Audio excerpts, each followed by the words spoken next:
So I'm Jimmy from Superpath. I'm really excited to be here with my former coworkers, Ryan Law and Andrew Tate. Ryan runs marketing at Animalz.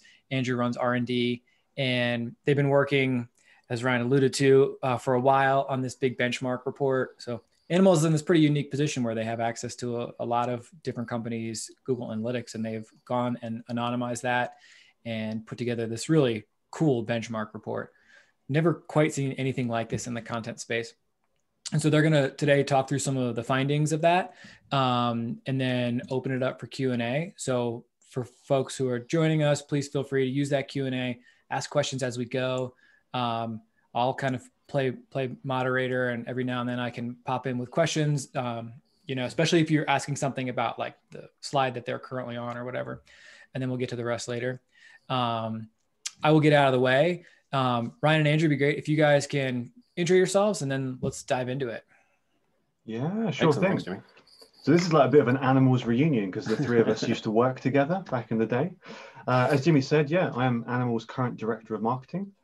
I basically have the job Jimmy had, so I'm very grateful that he is now running Superpath. I'll hand over to Andrew, introduce himself as well. Yeah, I'm Andrew. I'm the head of R&D at Animalz. I was one of the original people at the company. I've been here every single day since its literally inception. Since day one. Yeah, literally since day one, since its inception back in 2015. And yeah, I've done basically every single job within the company so far, and now running research and development, of which, like sharing data and things like the benchmark report are hopefully going to become a big part of. So I have prepared a few slides, basically sharing some of our key takeaways from what is a pretty monstrous beast of a report. So obviously, please read it at your leisure whenever you want. But if you don't want to wade through 6,000 words, hopefully this will have you covered with some of the more actionable parts of it. So I'll just share my screen. Cool. Hopefully everyone can see that all right.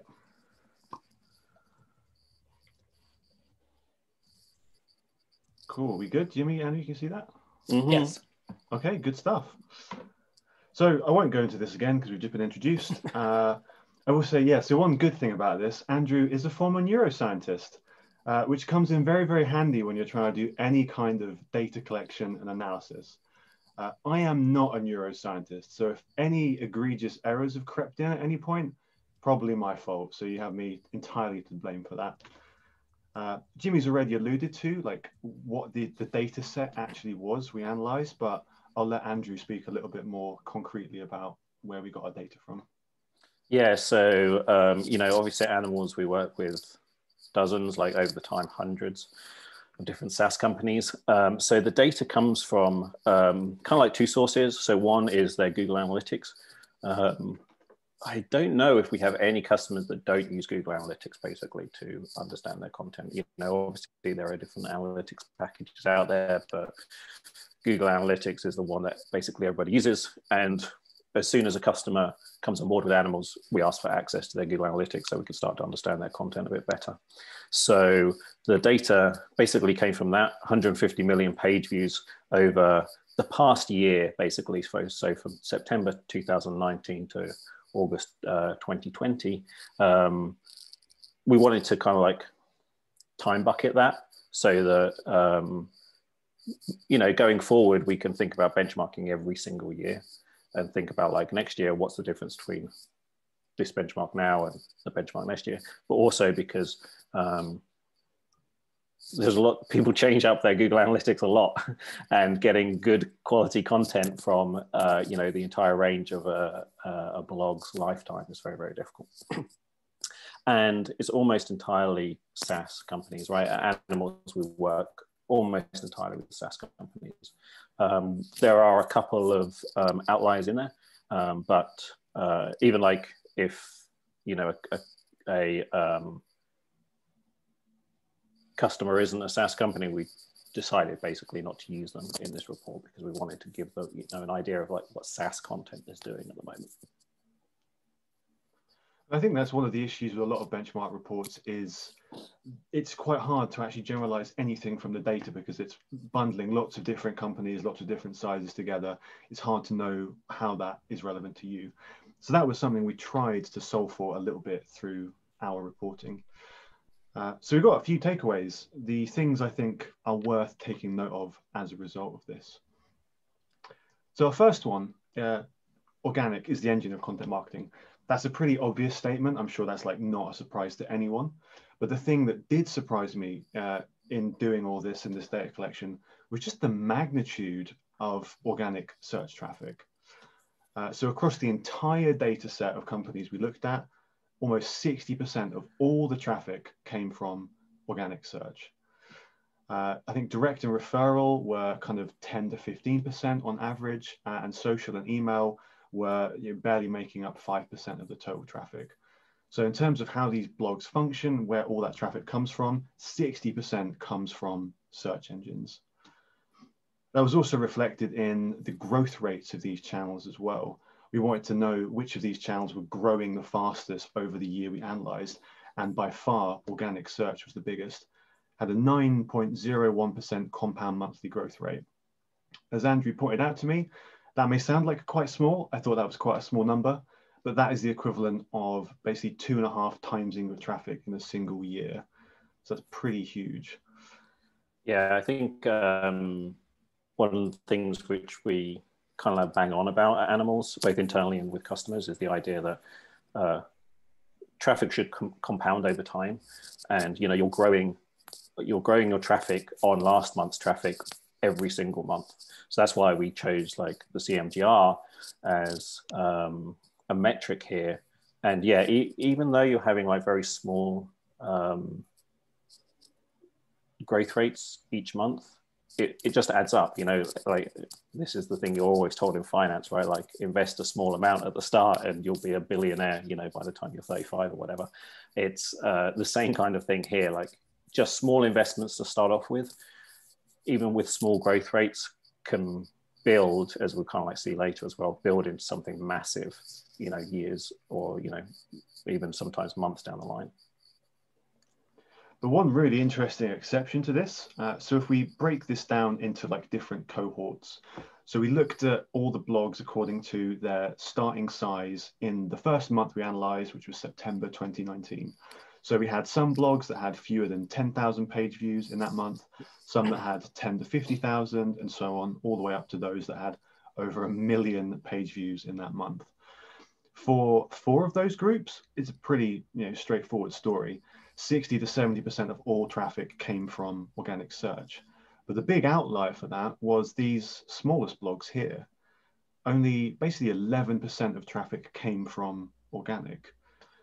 Thinking through that, it's probably not that surprising. Like when you start out as a blog, you quite often lack the backlinks, you lack the domain authority required to actually contest decent high volume keywords.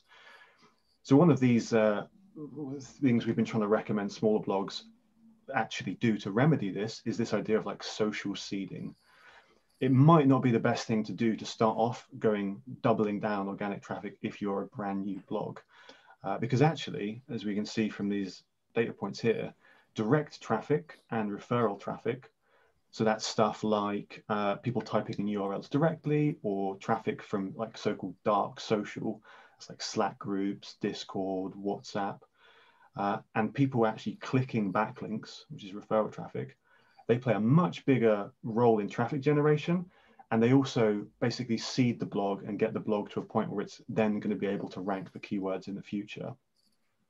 And one way we recommend doing that is there's a beautiful blog that Jimmy wrote actually back in the day about movement first content as a way of starting out your blog.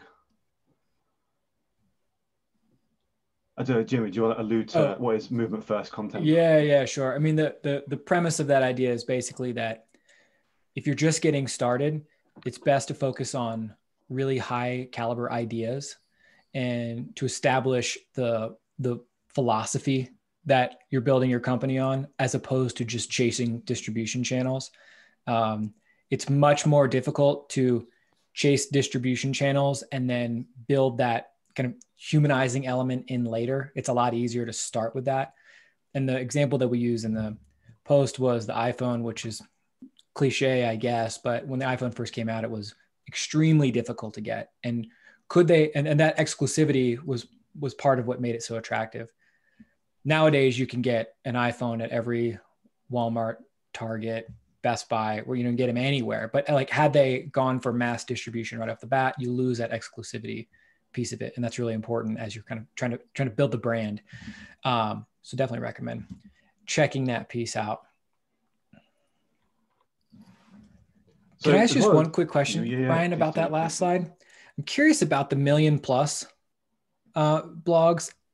I find it interesting that organic traffic made up less of that million plus as opposed to the smaller cohorts, and that email made up quite a bit more. Do you think it's possible that either, the data was skewed because of the blogs with 1 million plus views, they just happen to have gigantic email lists?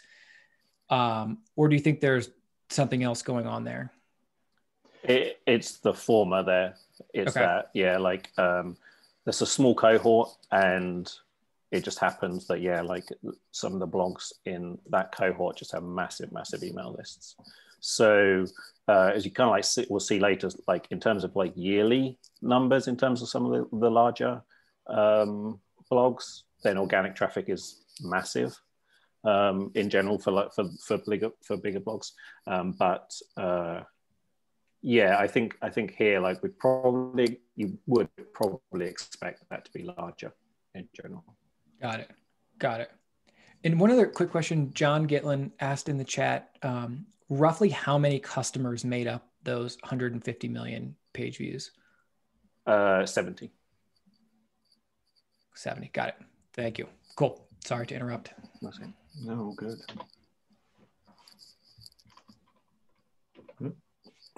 So one of the other things we looked at, one of the most common questions we get asked by customers when they start working with us is, how fast should a blog grow? As every department head, every manager kind of wants some growth benchmark to measure their performance against. And that's really hard to come up with. There is no such thing as an average blog. So bearing that in mind, across the entire data set, this is all the companies from the smallest right up to the biggest, the median number of monthly page views was about 17,000 a month. I don't think that's a massively useful stat, because depending on where you are, with different stage of growth, that could either be completely out of reach or actually kind of small fry compared to where you're at. So another thing we did was actually using those segments is look at the median yearly and monthly traffic and see how that translated into compound monthly growth rates as well. So I think this is probably a fairly useful measure. If you can put your blog into one of these cohorts, using these averages might be a good starting place for starting to think, what should we be aiming for as a company?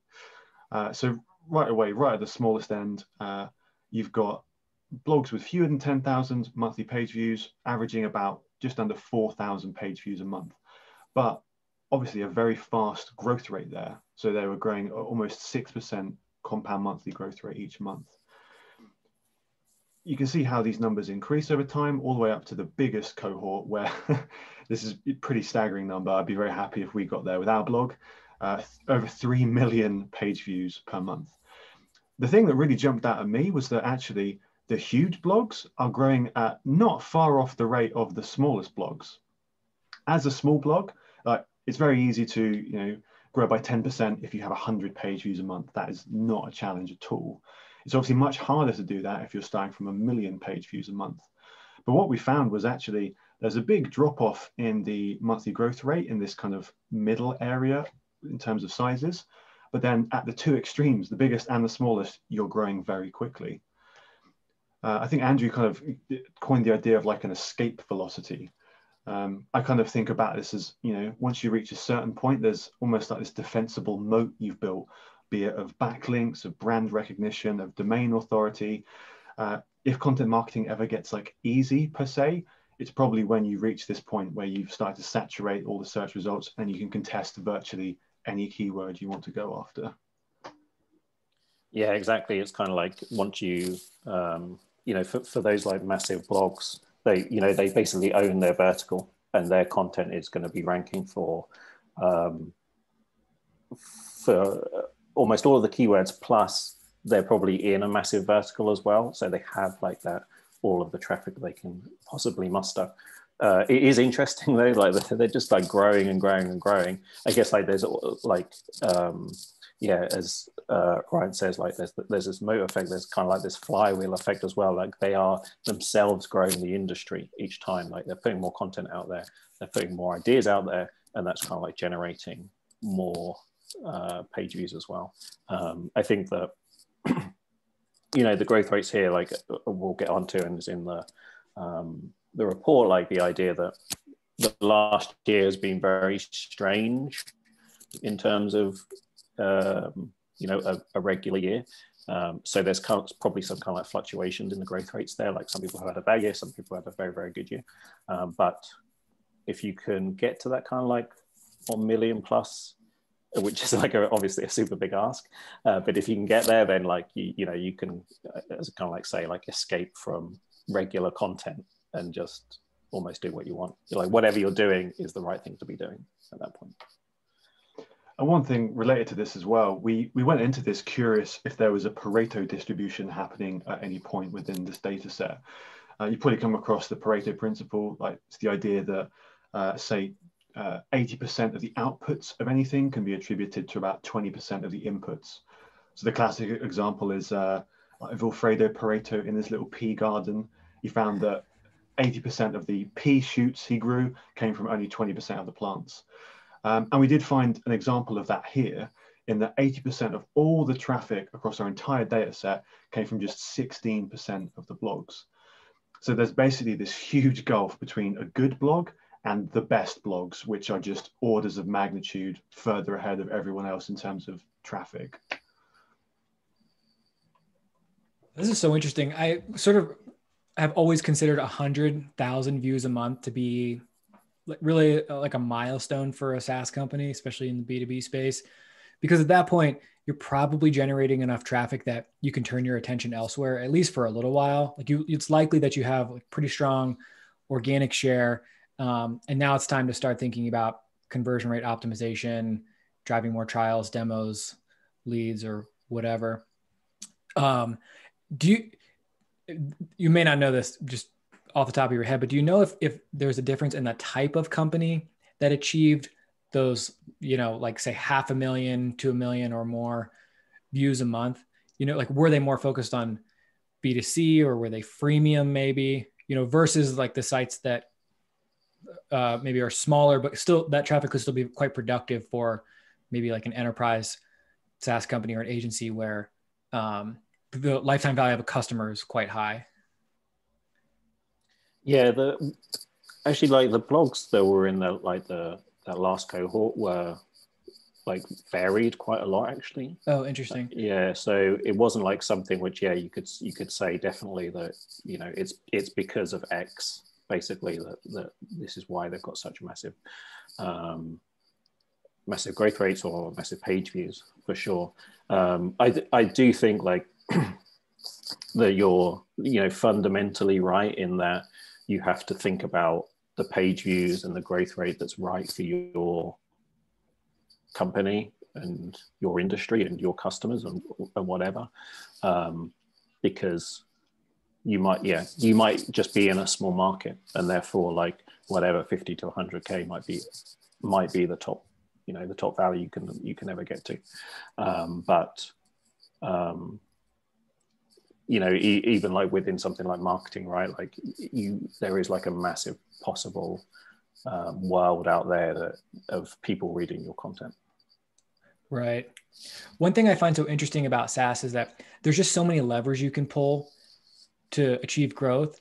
And I recall being on many sales calls in my Animalz days where we would get on and folks would just say, we don't have enough traffic. And enough is this very kind of fluffy word. Or they would say things like, we need to double our traffic.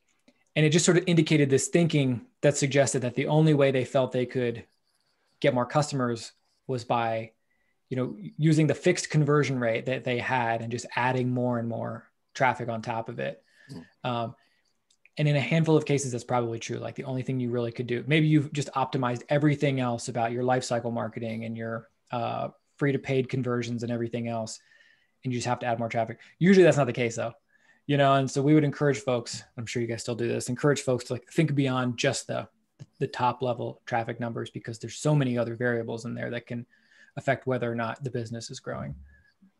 We quite often, customers who come to us saying they want to improve the conversion rate, quite often the way we solve that is with traffic. We just find better traffic, more qualified traffic. True. Yeah. It Yeah. doesn't have to be masses more of that traffic. It just has to be better search intent, better aligning with what the company offers in a lot of cases. Cool. So speaking of these big behemoth blogs, so we wanted to dig in a little bit more into what the traits were of some of the biggest blogs in the sample we analyzed.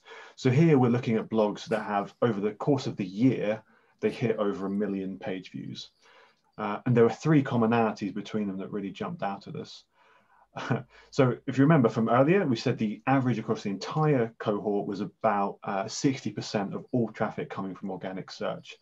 For these really big blogs, it's 86.52% of all traffic. So even more of that traffic is coming purely from search. And there was even one blog that was getting 96.6% of its traffic just from organic search. So I kind of think a lot of the reason we have jobs as content marketers is because of organic search. That compounding traffic mechanism is what gives us the ROI. It's what allows us to justify the thing we do all day, every day. And one other factor that plays into this as well is just how early you were to the game. I think how saturated your industry was with content marketing when you started. So the median age of the companies in this group was 9 years old. I think the youngest was 5, and there are a few that are a bit older than even 10. So basically they've been plugging away at this for a solid, concerted 10 years in a lot of cases, just continually putting out search optimized content. And one other question we had as well was, are these big blogs the product of, one mega successful article that is just so massively distorting the average that kind of carries the whole blog? Is it the result of hundreds and hundreds of fairly average performers, but they've just done so many? And the answer was kind of in between. So Andrew dug in and found the number of individual posts that had over 100,000 page views each. And the median there was 6. So each of these blogs had on average 6 blog posts that were themselves generating over 100,000 page views. So there's this idea of you don't need just one good post, you need to replicate that success and be able to have multiple big hits in a row to be able to hit 1 million yearly page views. Yeah, so when you, particularly when you see that graph, right, again, this kind of the escape velocity idea. There are some blogs which are, they're churning out 100K blog posts all of the time. And one of them there's almost 120 of these posts on the site which have more than 100,000 page views, and you can see that leads to a crazy amount of monthly yearly page views. So the thing to think about here is it takes a long time, right? Again, this is almost this compounding effect again. You're going to be starting with, starting this at one point, and you might not see, this kind of level of success for 10 more years, but your content is working for you throughout that time. And like Jimmy and Ryan were just alluding to, it can be all of that time, you can be working on different things, and it can be doing, getting you customers, getting you leads, getting you revenue, whatever it is. So you just have to think long term for content. I think that's the way kind of what I thought about this. And then the other thing was, within these 100K posts, there was kind of quite a specific type of post that produced kind of this level of page views, and that was kind of a how-to, a tutorial kind of thing, where you can imagine people are trying to find out something specific to do, and they go to go to a blog, find it out, stay on that for a long time, and it kind of spreads from there. these aren't posts which are just like 1,000-word short articles. Like, they are quite substantial articles, and they are helping people a lot to do specific things. So if you want to like hit these kind of like levels, it really is about like helping people to do certain things. And like, that 120 posts, like that's 120 things which this company is helping people do specifically.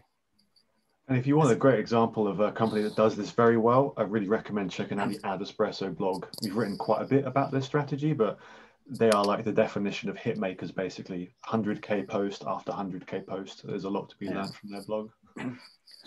Am I reading this graph correctly that there's one blog that was getting 90 million views a month? That's actually supposed to be yearly. I haven't changed that. Gotcha. Okay. That was Andrew's fault, not mine, actually.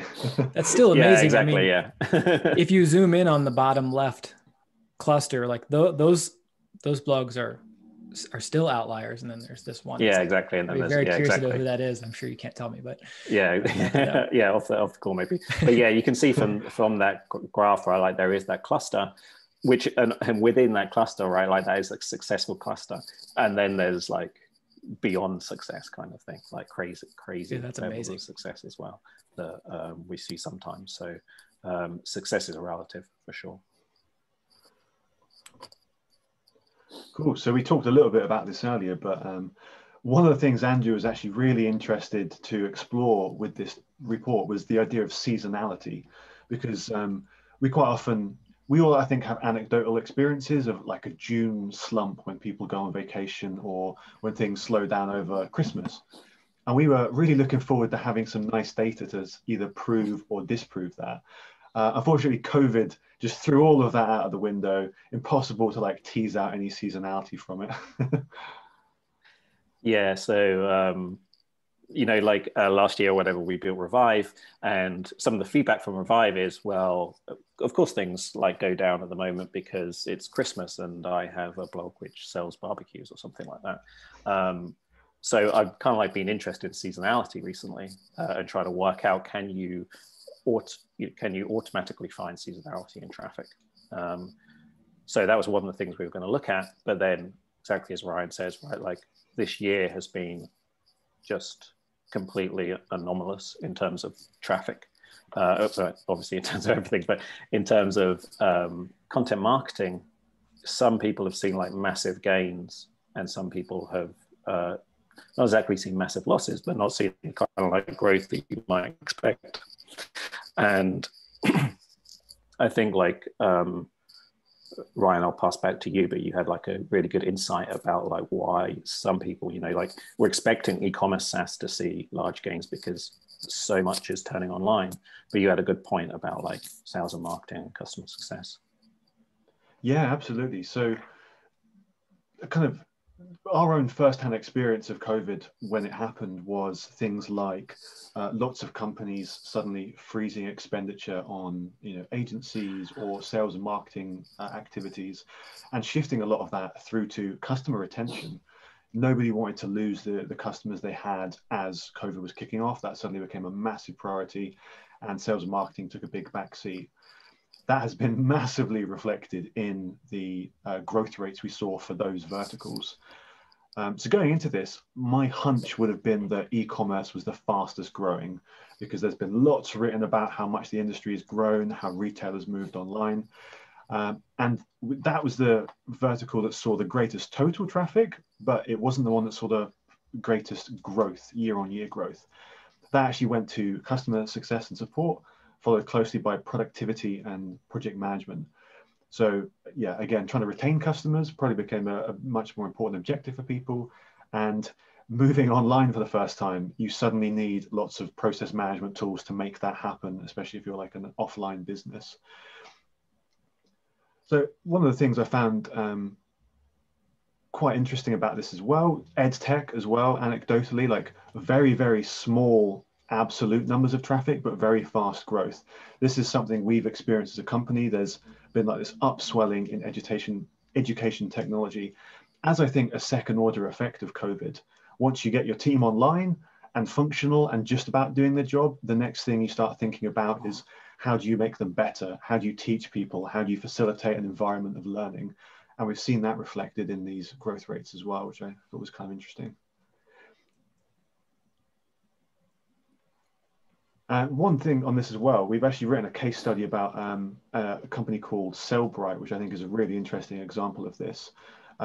Lots of companies, I think, have been able to weather COVID uncertainty quite well because of content marketing. So if you think about like an e-commerce company that had no content before this, it's very hard for them in a lot of cases to take advantage of the upswell in search traffic that happened. A company like Cellbrite was wonderfully positioned. They've been blogging for a long time. And as soon as COVID hit and all this traffic came online, the blog absolutely blew up. It was continuous month-on-month personal bests. So I think, yeah, a lot of the ability of companies to weather this has been helped by certainly content marketing. And just one last thing as well. Overall, every vertical did still grow on average. Some of it was relatively slow growth, but everyone started, will finish the year in a better position than they started it in, which was a little ray of hope, I think.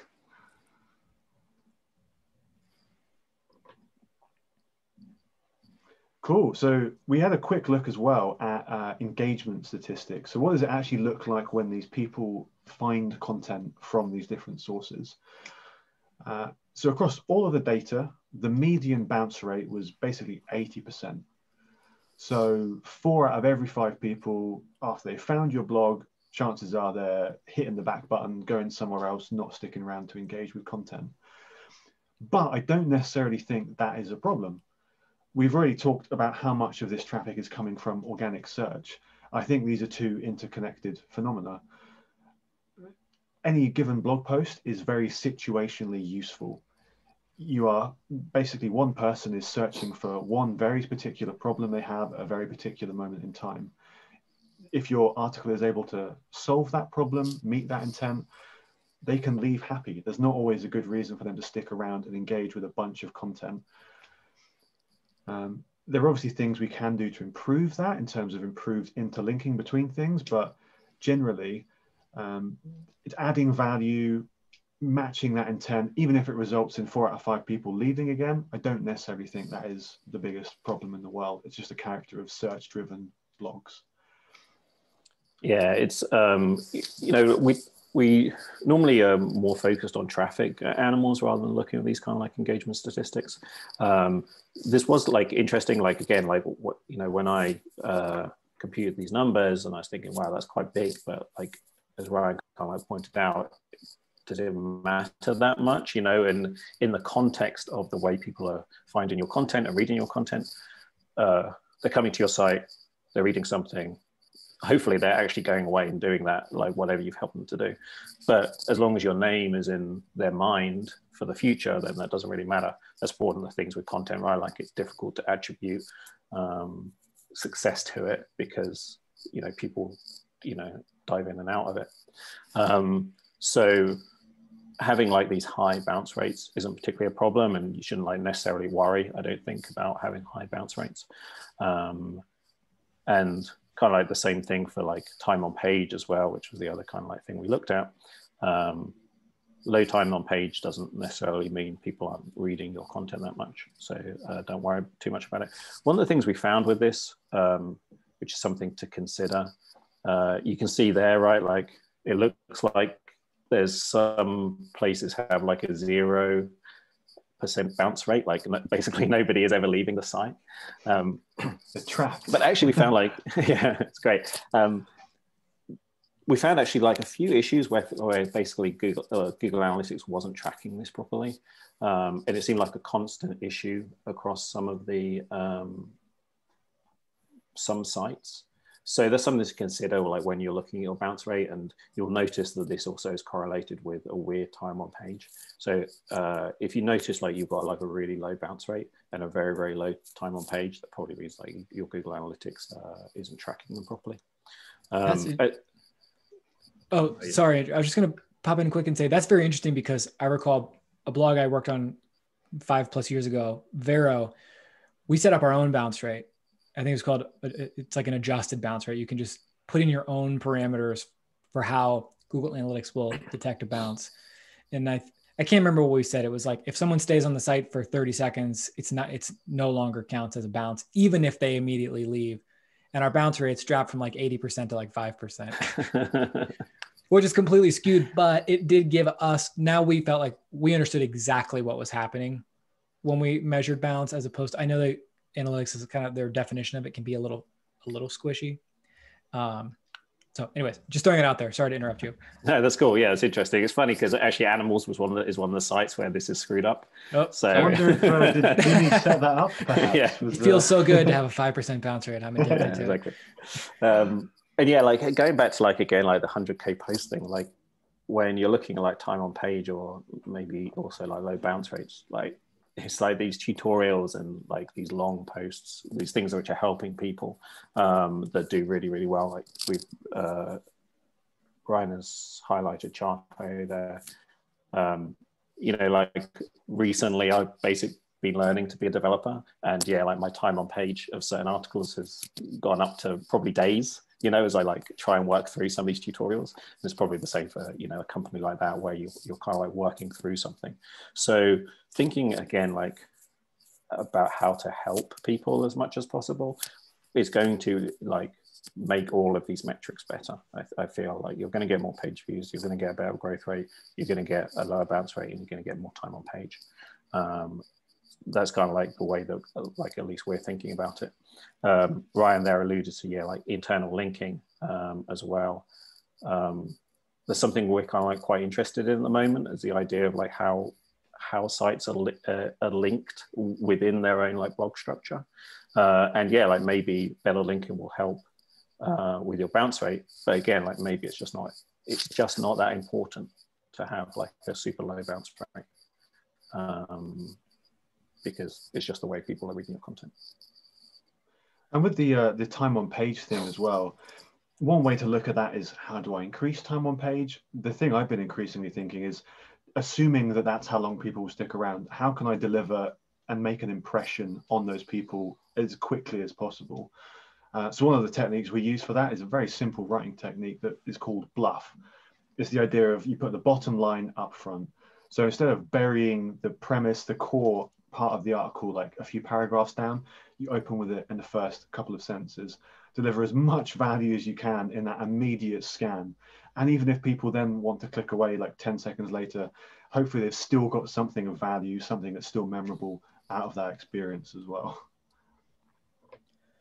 Can I pop in with two quick questions about that one, guys? The first is video. I recall an article we wrote, I don't know, 3 or 4 years ago for a customer at Animalz, where we looked at, or we found a correlation between embedded videos on pages and lower, I can't remember if it was lower bounce rate or increased time on page. I'm just curious if you were able to look at that, or if you could in 2021. Yeah, super interesting, actually. Yeah, like one of the things which, you know, if you read the article, each section has like follow-up questions, and like that's the way that we're definitely thinking about this report, is less about like the answers we found and more about the questions that come from it. So yeah, I think that's a great one, and understanding, you know, all of these are like high level metrics, but like each one of them is a function of a lot of different variables. So something like video and understanding how video works within content is something like that's really, really interesting to look at. And yeah, like definitely, whether it's in the benchmark next year or it's something which we write about between now and then like that might be something cool to do. Yeah, very cool. And one person asked a question in the Q&A. AC asks, for the bounce rates, curious if the location of the tutorials on the sitemap affects the bounce rates. For example, if they're buried in a blog or they're like a main link off the nav menu. Sounds like this person is alluding to click depth. Like how close are those tutorials to the root domain? Yeah, that's interesting. Yeah, again, like that's one of the things which we didn't look at here, but are absolutely interested in, is the idea of how your site structure works to increase or decrease things like bounce rate or page views or whatever it is. So yeah, we don't have an answer for that, but definitely something which we're interested in looking at. Cool, good stuff. Cool. This is probably my favorite section of the entire benchmark report. So as Andrew said, we are very interested in internal linking. This is probably the thing that blew my mind the most. So across every article we looked at, the median number of internal links, so these are links from whichever blog we're looking at to another article on the same blog, was 0. So over half of all the articles we looked at had not one internal link on them. Just like absolutely crazy to me. It feels about as close to like common consensus as you can get in content marketing. Like internal links matter. It's Google themselves recommend it as part of their guide to creating good content. It's part of like every hub and spoke strategy. But our data shows that the reality of it, it's actually kind of hard to do. We don't do it in a consistent way. So just from like firsthand experience, I think there are a bunch of reasons why I can understand this happening. For one thing, like when I'm writing on our blog, for example, there are always 1 or 2 articles which have a disproportionate like mind share that are like best performing, or ones that I know the best, that I always default to linking to time and time again. And there are like the deep cuts, some of the old Jimmy articles, which are just like amazing wisdom locked up in there, but I just forget they exist and don't link to them. You have to be very deliberate to try and surface a lot of these older articles. It's also just not the most fun thing as well, especially when the benefit of it isn't as tangible as like just creating and publishing something new. We know it has an impact, but it's not as tangible, not as immediately obvious. So a great example of that impact, this diagram here that Andrew put together, which is interactive in the actual benchmark report. So you can like pull these circles apart and play with them, which is like, I had hours of fun doing that. But this was Amplitude's Guide to Mobile Analytics. And this basically visualizes a hub and spoke, like actually in the real world. So that central big circle is the Guide to Mobile Analytics. And those 86 other little dots are other articles that are linking to it. So that's obviously beautifully interconnected. You can find that article from any of those 86 entry points. And I'm not surprised by the fact that it ranks #1 for mobile analytics, the target keyword, very lucrative, very competitive. Time and time again, we see like internal linking can have a huge impact on the performance of content. Yeah, so yeah, I was very surprised that how little linking there actually seemed to be within articles, expecting it to be much larger.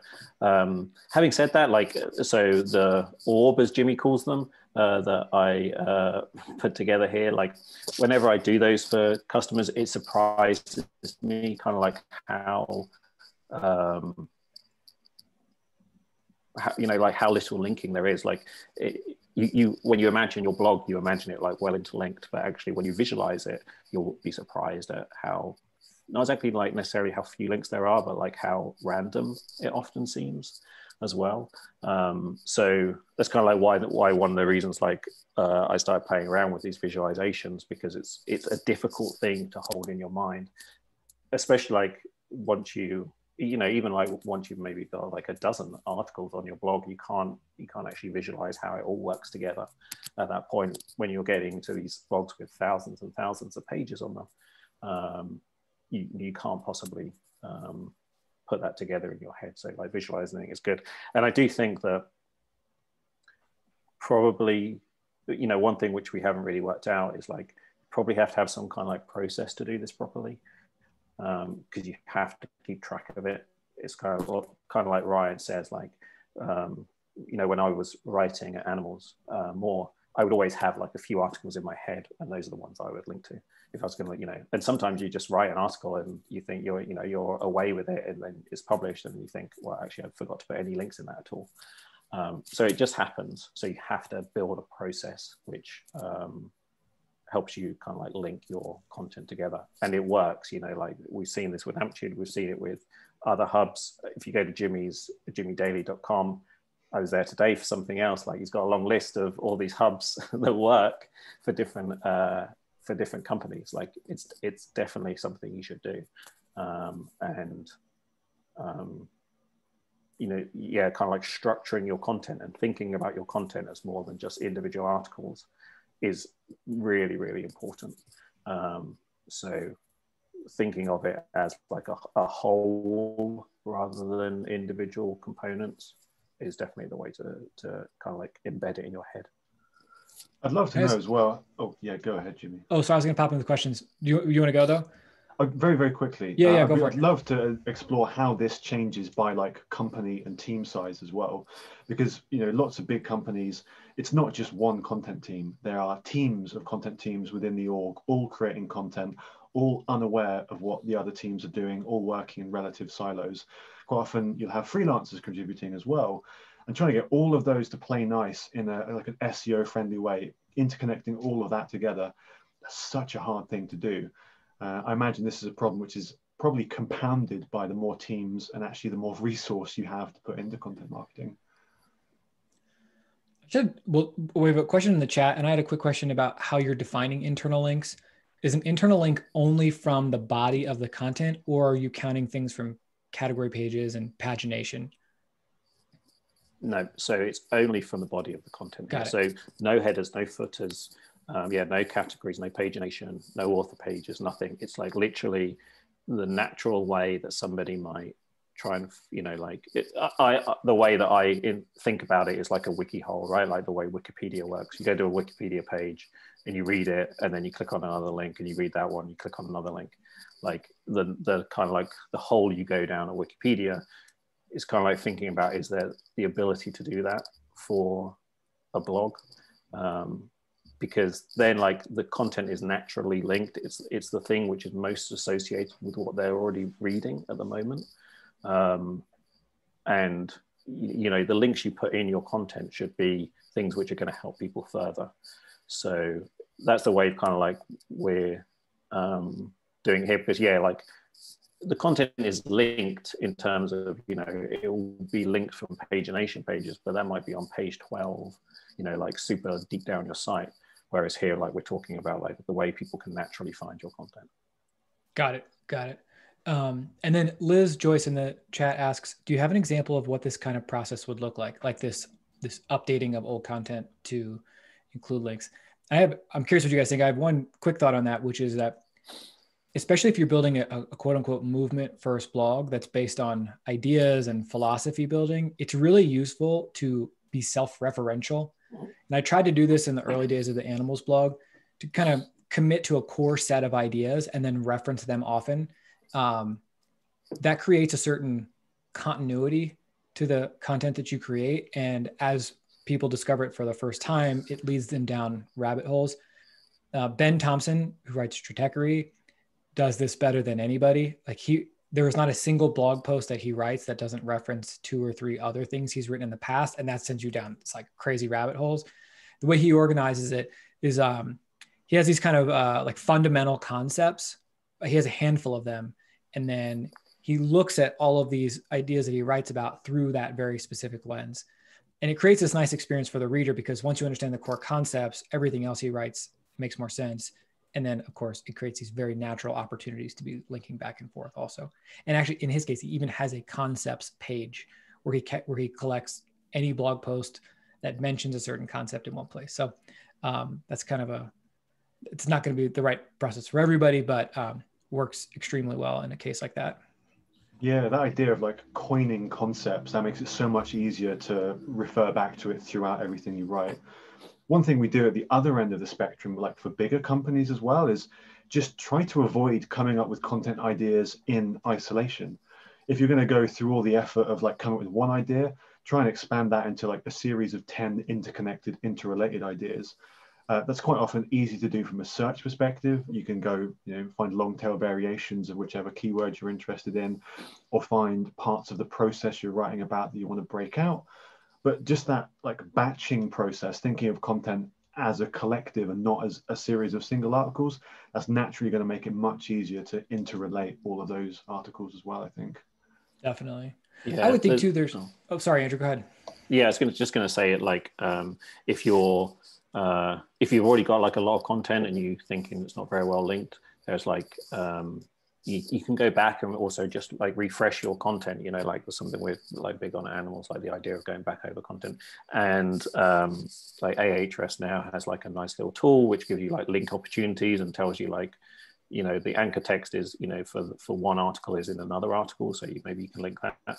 You can also just do the same kind of thing through like Google search and site search on there, like search for a particular key, you know, what from, you know, like from your previous articles, search for a particular kind of like key phrase and like find it and then link through to those articles as well.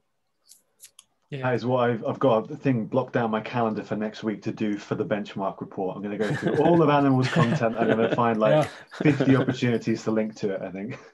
Yeah, I would think sites of a certain size, even maybe with just 100 posts, should set aside time twice a year, maybe once a year, to go through the blog, like look for opportunities to refresh, you know, look at internal links, clean up alt text on images, fill in empty meta descriptions, just kind of like that hygiene stuff. Mm-hmm. It's a good thing for an intern to do, maybe. I mean, it's time consuming and it's kind of menial work, but it is worth doing for sure. That's like a Friday morning job for me. Put some headphones on, nice strong coffee, and just spend 2 hours building links. Yeah. Right, cool. So just last point, I think, and then I think we're done with this. We also looked at backlinks as well. So these are external links. You're probably familiar with like Brian Dean backlinko study, where he said 94% of the articles he analyzed had no backlinks whatsoever. Ours was slightly more positive in that the median we found was 1. Again, I think this ties back to the fact that most of the traffic comes from organic sources. And actually, the type of content that performs really well through search is not always the type of content that acquires a lot of backlinks. Like how-to content, for example, very situationally useful. I can't remember the last time I shared like a good how-to tutorial with somebody, because very few people are going through the same challenge I'm going through at that moment in time. They're just different types of content optimized for different purposes. So I think if you're a company that particularly needs backlinks, creating content specifically for that, linkable content, whether it's like sharing strong opinions or doing a benchmark report, something like that, that, you know, is more likely to get links than the average search article, has to be a separate, discrete strategy that you do. It's not going to generate backlinks naturally, I don't think. Yeah, it kind of like goes back to, you know, right at the start, and the idea of like when you're using, you know, when you're getting your traffic from organic and when you're getting your traffic from social or referral and things like that, like there's a time and a place and a type of content for getting backlinks, and there's a time and a place and a type of content for getting organic search, and you want a mix of it, you know, like kind of like that's how you work. Like most of your stuff is going to come through organic, but sometimes you're going to want stuff that gets you backlinks as well.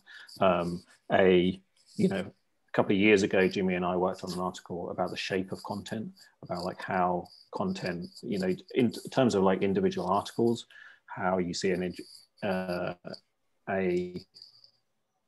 you know, initial increase in traffic to start off with, a spike when people are sharing it, or it's on social, or it's in your email, and then it like tanks for, you know, a couple of months or whatever, and then like you see this like slow growth as it grows in organic traffic to a plateau, and then like potentially a decay.